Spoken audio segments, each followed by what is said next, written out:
नमस्कार। धरती आकाश कार्यक्रम के इस अंक में आप सभी का स्वागत है। इस अंक में सुनिए भेंट वार्ता मरुस्थलीकरण और सूखे का कारण और निवारक उपाय। विशेषज्ञ हैं राष्ट्रीय आपदा प्रबंधन संस्थान भारत सरकार में प्रोफेसर डॉक्टर सूर्य प्रकाश।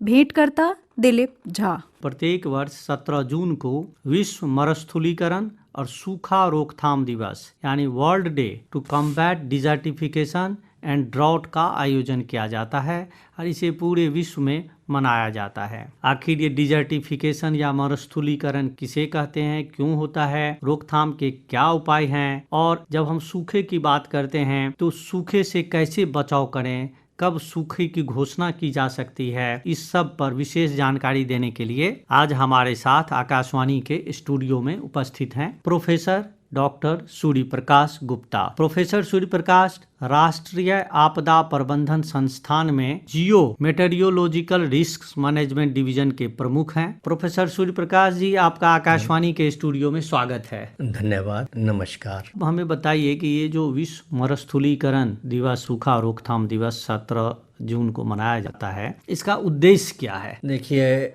हमारा मानवीय जीवन प्राकृतिक वनस्पति और जीव जंतुओं पर काफ़ी निर्भर है और अगर हम पर्यावरण की सही तरीके से देखभाल नहीं करते हैं तो ये प्रदूषित होता है, डिग्रेडेशन होता है, जिससे ड्राउट्स और डेजर्टिफिकेशन जैसे फिनोमेना हमारे सामने आते हैं, जिससे जितनी भी हमारी प्रजातियां हैं, चाहे वो वनस्पति संबंधित हो या जीव जंतु संबंधित, वो लुप्त हो जाती हैं। तो इससे जो हमारी मानवीय व्यवस्थाएं हैं या समाज है, उसको बहुत सारे कष्टों का सामना करना पड़ता है। तो चाहे वो हमारी आर्थिक परिस्थितियां हों, चाहे हमारी सामाजिक परिस्थितियां हों या हमारी पर्यावरणीय परिस्थितियां हों, सभी दुभर हो जाती हैं और ऐसे में हमारा सामान्य जीवन निर्वाह करना बड़ा मुश्किल हो जाता है। इस सब को देखते हुए और इनके दुष्प्रभावों का जो सीमांकन है वो काफ़ी बड़ा है, क्योंकि ये हमारे काफ़ी भूभाग को प्रभावित करती हैं और इसी भूभाग में हमारी ज़्यादातर वनस्पति और जीव जंतु रहते हैं। तो उसमें सूखा होना और मरुस्थलीकरण होना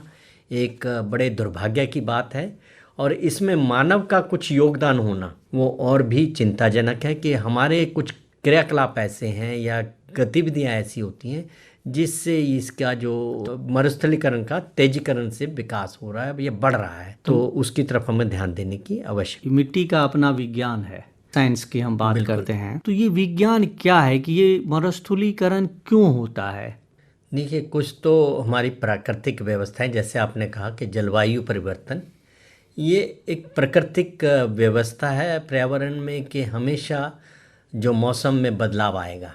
जो मौसम में आपने देखा होगा हमारा तापमान ऊपर नीचे होता है, बढ़ता है, कम होता है, ऐसे ही हमारी जो वर्षा का मापदंड है वो भी बदलता रहता है। ये सब मिलकर और इनके साथ में जो हमारे प्रदूषण में जो पर्यावरण से बदलाव आ रहे हैं, वो जो हमारे जलवायु परिवर्तन को मजबूर कर रहे हैं और उसकी वजह से हमारे यहाँ एक्सट्रीम वेदर इवेंट्स जिसको हम बोलते हैं वो होती हैं, जो हमारे को ज़्यादा प्रभावित करती हैं, जैसे बहुत अधिक तापमान होना। तो ये सब हमारी मिट्टी को भी, उसकी उर्वरता को भी प्रभावित करता है। उसमें जो मॉइस्चर कंटेंट रहता है जिसकी वजह से हमारी वनस्पति अच्छे से ग्रो कर पाती है, उसकी कमी होने लगती है। इसका डिग्रेडेशन होता है लैंड का। दिवस पर जो हमारा 17 जून का है, ना सिर्फ हम डेजर्टिफिकेशन की बात करें, इससे पहले होने वाली जो प्रक्रियाएं हैं जिसको हम डिग्रेडेशन कहते हैं, डिफॉरेस्टेशन कहते हैं, ड्राउट्स कहते हैं, डेजर्टिफिकेशन कहते हैं और इसके सब्सिक्वेंटली डिजास्टर सिचुएशंस आते हैं। तो ये 1-2 डी नहीं, 5 डी की बात हमें करनी चाहिए। ये सिक्वेंशियल मैनर में होते हैं और इनके लॉन्ग टर्म इम्पैक्ट होते हैं। तो हम इसको अगर कम करना चाह रहे हैं या इसकी रोकथाम करना चाह रहे हैं तो हम प्रिवेंटिव स्टेप्स को इनिशियल स्टेजेस में, जब हम डिग्रेडेशन लैंड का कर रहे हैं अपनी विभिन्न प्रक्रियाओं के जरिए, जहाँ पे हम वाटर लॉस की बात करें, वेटलैंड एरियाज आपके मिस हो रहे हैं, तो ये सब जो है भूमि की जो उर्वरता है उसको कम करता है। तो इसकी वजह से हमको ये सब नुकसान झेलना पड़ता है। उसके कारण जो नुकसान हो रहा है वो किस तरह का दिख रहा है हमारे देश में भी और अंतर्राष्ट्रीय स्तर पर भी? मरुस्थलीकरण अलग अलग क्षेत्रों में अलग अलग तरह का होता है, भौगोलिक परिस्थितियों के हिसाब से। जीव जंतु लुप्त हो जाते हैं जो वहाँ पे पहले से हैं। पानी की कमी होने से, वहाँ पे खाने की कमी होने से वहाँ पे फेमाइन्स हो जाते हैं, जिसकी वजह से उनको माल न्यूट्रिशन या लुप्त अवस्था में आना पड़ता है। इसी तरह से वहाँ से लोगों का माइग्रेशन भी शुरू हो जाता है, जहाँ पे क्योंकि उनका जो लाइवलीहुड है उस पे भी इसका असर होता है। लाइफ स्टॉक है उस पे भी बड़ा असर होता है, जो हम डिपेंडेंसी है हमारे किसानों की कि वो पशु पर निर्भर करते हैं, तो वो पशुओं का भी सर्वाइवल मुश्किल हो जाता है, तो उसकी वजह से उनकी आत्मनिर्भरता में कमी आती है। तो इसी तरह से जो दूध का उत्पादन है उसमें कमी आ जाती है, ये और हमारे पीने के पानी में पॉल्यूशन हो जाता है। तो ये सब अब व्यवस्थाएं एक्चुअल में हमें ओवरऑल बहुत बुरी तरह से प्रभावित करती हैं, जिससे अपना जीवन का जो सर्वाइवल है वो भी एक उस पर सवालिया चिन्ह आता है, और इसके अलावा स्वस्थ व्यवस्थाएं हैं उन पर भी बहुत बुरा असर होता है।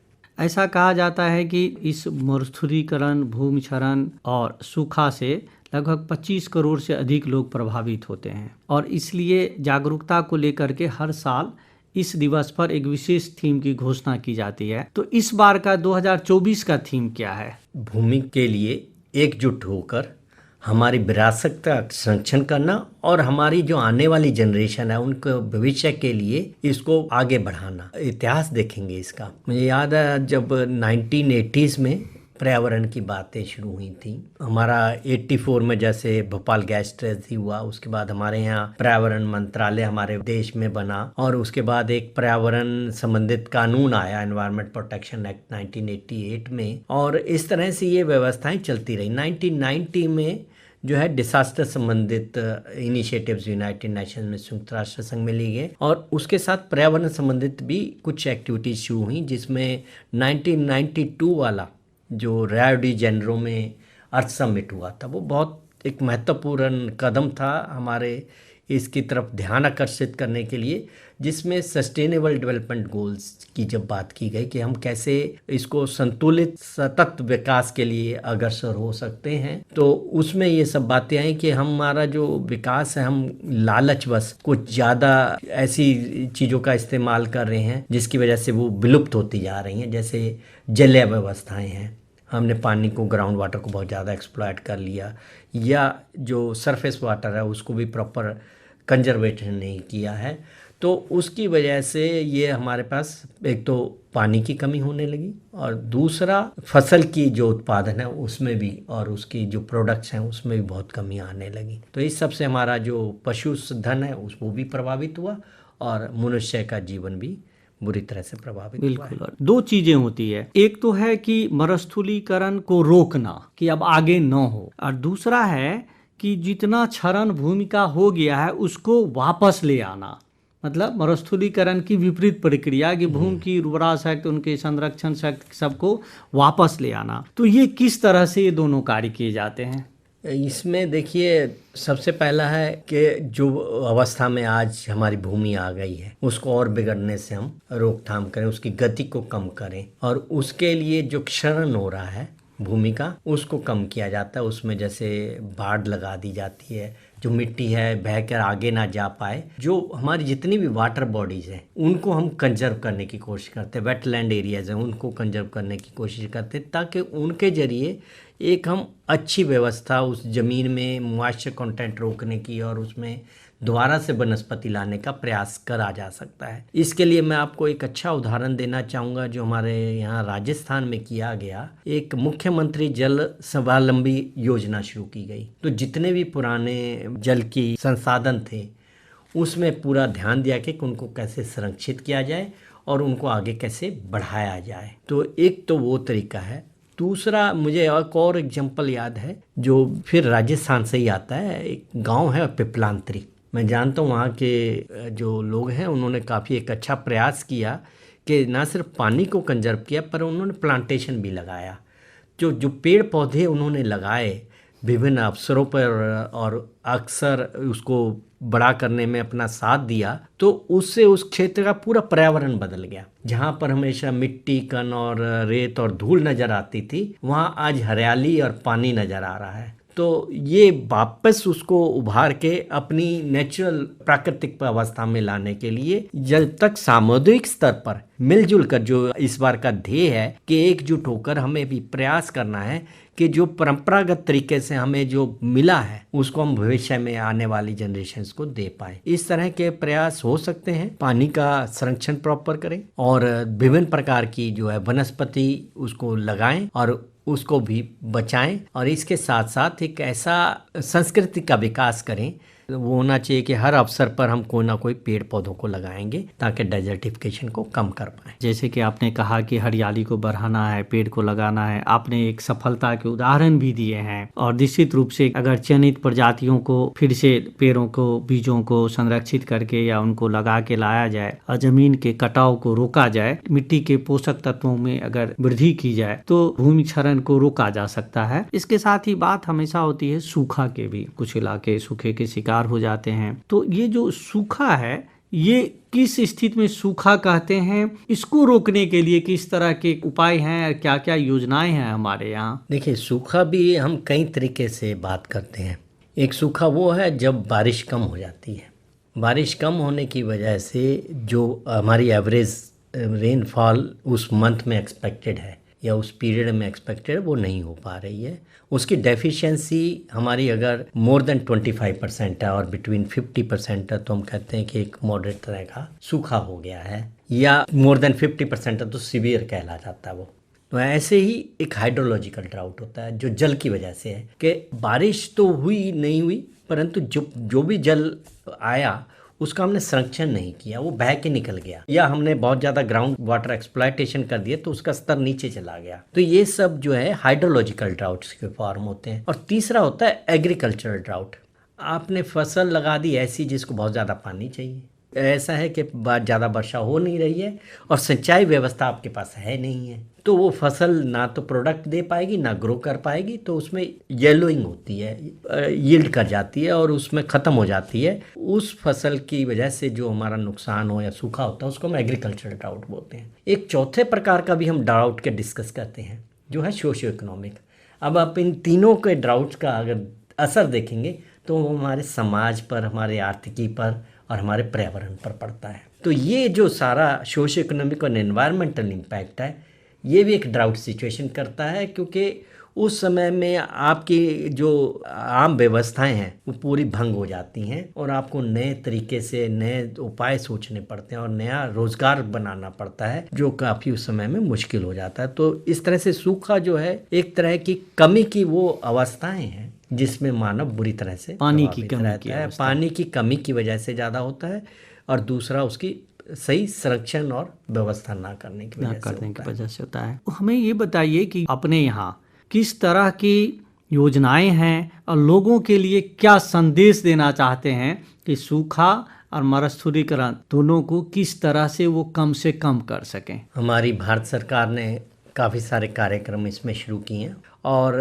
एक नया मैनुअल 2016 में ministry of agriculture and farmers welfare के लिए जरिए जारी किया। वो काफ़ी ठोस कदम साबित हुआ और उसकी वजह से काफ़ी जो राज्य को मदद मिली। एक तो ये है, और उस जब मैनुअल को हम बना रहे थे, जो आपने कहा कि हमारे पास ऐसी कौन सी परियोजनाएं हैं या मिशंस हैं या प्रोग्राम्स हैं जिसमें इसका हम उपाय खोज सकते हैं या सहयोग ले सकते हैं। तो जैसे हमारी मनरेगा की योजना है, उसमें ये दिया गया है कि आप नदी नाले बचाव करेंगे या संरक्षण करेंगे तो आपको लेबर के लिए आप ये इस्तेमाल कर सकते हैं, या खुदाई के लिए और उनके प्रोटेक्शन के लिए इस्तेमाल कर। अलग अलग हमारी स्कीम्स हैं ड्राउट मिटिगेशन प्रोग्राम्स के तहत, और ड्राउट एक डिसास्टर में भी आता है और उसमें भी हमारे मिटिगेशन फंड्स हैं। किसानों के साथ मिलके और जन समुदाय, लोकल समुदाय के साथ मिलके, एक तो जल संरक्षण के लिए हमारे जो प्राइम मिनिस्टर हैं उन्होंने भी इस पे काफ़ी ध्यान दिया है, और जो सिंचाई विभाग हैं उन्होंने भी काफ़ी योजनाएं चलाई हैं, और इसके अलावा भूमि संरक्षण विभाग जो हैं उनको भी काफ़ी फंड्स मिलते हैं। प्रोफेसर सूर्य प्रकाश जी, आप आकाशवाणी के स्टूडियो में आए और मरुस्थलीकरण, सूखा, इसके रोकथाम, भूमि क्षरण को वापस लाने की प्रक्रियाएं, सूखे के विरुद्ध की जा रही योजनाएं, इन सब बातों पर जानकारियां दी। आपका बहुत बहुत धन्यवाद। आपका भी बहुत बहुत धन्यवाद। आपने ये सुअवसर मुझे प्रदान किया जिससे हम भूमि का संरक्षण कर सकते हैं और अपने जन समुदाय को एक साथ लाकर एकजुट होकर जो इसका ध्येय है इस बार का हो सकता है। इसके जरिए हम अपनी परंपराओं का इस्तेमाल करते हुए अपनी भविष्य की जो निधियां हैं, जो हमारी जनरेशन्स हैं, उनको एक अच्छा पौष्टिक और उर्वरक और उपजाऊ भूमि उनके लिए प्रदान कर पाएं। तो इस सब के लिए आप सबका धन्यवाद। कल 16 जून है और प्रत्येक वर्ष 16 जून को फ्रेश वेजीज डे यानी ताज़ा सब्जी दिवस मनाया जाता है। अच्छे स्वास्थ्य के लिए सब्जियां खाना सबसे आवश्यक दैनिक प्रथाओं में से एक है। चूंकि सब्जियां विटामिन, खनिज और अन्य आवश्यक पोषक तत्वों से भरपूर होती हैं, जबकि वसा भी इनमें कम होती है। वे शरीर को कई तरह से लाभ पहुंचाती हैं, जैसे सूजन को कम करना और अधिक कैलोरी वाले भोजन के बजाय कम कैलोरी वाली सब्जियां खाने से कैलोरी की मात्रा कम करने में भी मदद मिल सकती है। सब्जियां शरीर के स्वास्थ्य और रखरखाव के लिए जरूरी पोषक तत्व प्रदान करती हैं, जैसे विटामिन ए और सी, फाइबर, फोलेट और पोटेशियम। पालक अपने पोषक तत्वों की वजह से हेल्दी सब्जी मानी जाती है। इसी के साथ धरती आकाश का ये अंक संपन्न होता है। वाचन स्वर प्रियंका कुमारी का और प्रस्तुतकर्ता थे दिलीप झा। नमस्कार।